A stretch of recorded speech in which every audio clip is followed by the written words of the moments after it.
Hello, Year 2, and welcome to the new half term. I hope you have had a lovely rest, a lovely break over half term. Okay, right now, for our new topic for art, move me out of the way, there we go. We are going to pretend to go on a trip around the world, and we're going to visit the 7 continents as part of our animal art topic. Today, we're going to be creating artwork that reflects our British wildlife. You're going to need a piece of paper, a pencil, and if you've got any colours to colour in later on, that would be useful. Do you remember our work on Beatrix Potter over last half term? She painted beautiful landscapes of the British countryside, and in particular the Lake District. However, she is most famous for her children's books about the animals that lived in our countryside. Beatrix painted her animals in great detail and made them magical by giving them human characteristics. This means that they behaved like human beings, and here's an example of some of her animals here. This squirrel Nutkins going across with his family across the river, and Mr. Todd the fox. We've got Peter Rabbit stealing radishes from Mr. McGregor's garden. We've got Miss Tiggerwinkle over here. Now, what animals might you see if you go for a walk in nature in this country? Pause the video for a moment and see if you can name some of these. Okay, a fox, a hedgehog. Did you recognise a stoat? That's a tricky one, they live under the ground. Grey squirrel, deer, a badger with its stripy head, a frog, a little mouse, a robin with its lovely red breast, a pigeon, a duck, an owl. What's this black and white one called? A magpie. And we've got a bee, a dragonfly that you might see near water, a ladybird, and a butterfly. Obviously, there's lots and lots of other ones as well. Now, look very closely at this hedgehog. What colours can you see? Can you see any basic shapes that make up the body of this hedgehog? Right, so now the hedgehog has got brown prickly spikes. There are lots of different shades of brown if you look closely. And it's got little black feet and a black nose. It's got brown and white fur that you can just see underneath and around its head. Look at these basic shapes that make the body up. So you've got a round, large oval for its body, and triangle for its head, a little round circle for its eyes, and rectangles for its feet. And what colours and shapes can you see on this robin?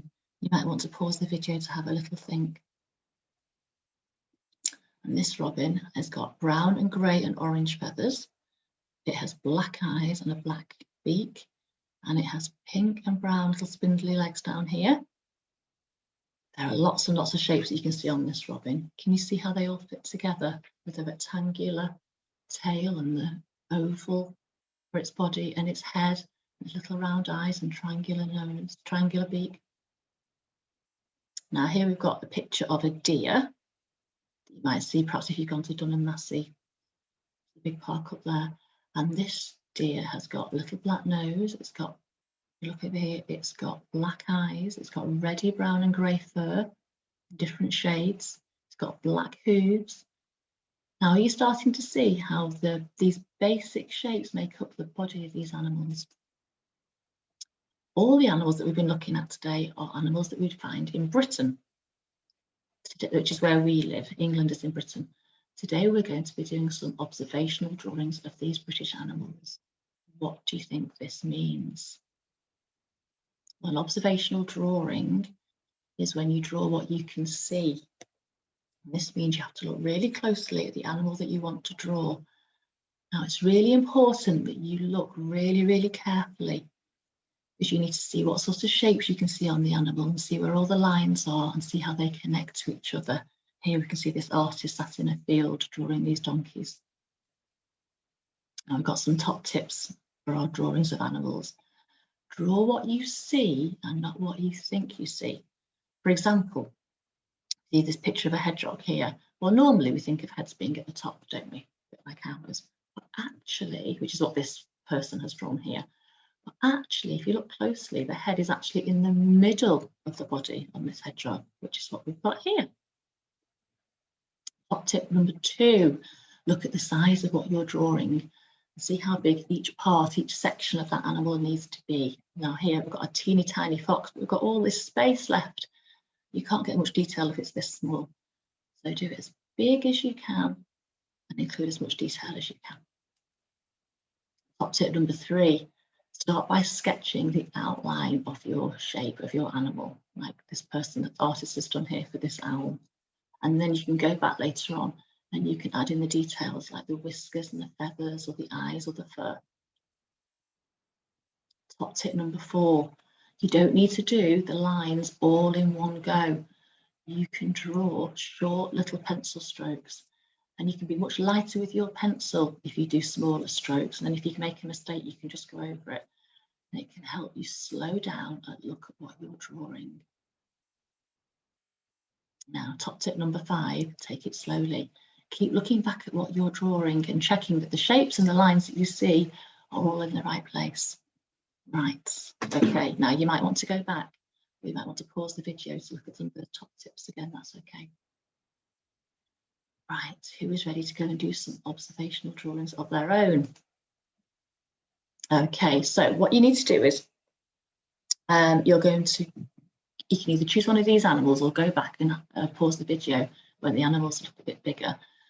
Don't forget our handy hints. So start with the outline of your animal and fill your page. Think about the shapes that you can see. Okay, right now, pause the video now whilst you decide on your animal and you can start drawing it. But come back when you've finished and I'll show you some pictures that other artists have done of animals and see how they've represented them. Okay, good luck, guys.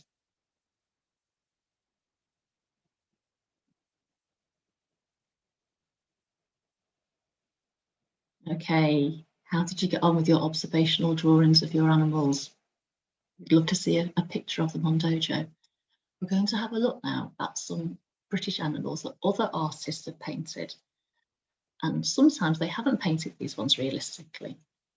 It's a bit like when we looked at Georgia O'Keeffe's work with her landscapes, how she took an idea and then she drew it. She used the idea of what she could see and then used her imagination as well.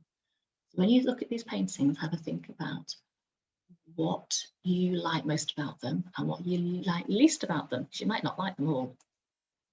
Okay, here we've got a painting of 2 horses. It's called The Horses in the Meadow by Edgar Degas. That was painted a long time ago. It's quite dark, isn't it? I love the greens in the background. And this painting is called 4 Ducks at a Pond, for an obvious reason. 1, 2, 3, 4 ducks, and it's by Alexander Costa, 1932. I love the way you can see the light on the duck's feathers, on the rippling on the pond. And this painting is by Bruno Lilliefors. This is a Swedish artist. And what I like about this painting is that at first you see this fox, then you look really closely and you can see other animals that are almost camouflaged in the background. Can you see them? And then finally, here is a painting called Deer in a Monastery Garden by Franz Marc. That's from 1912.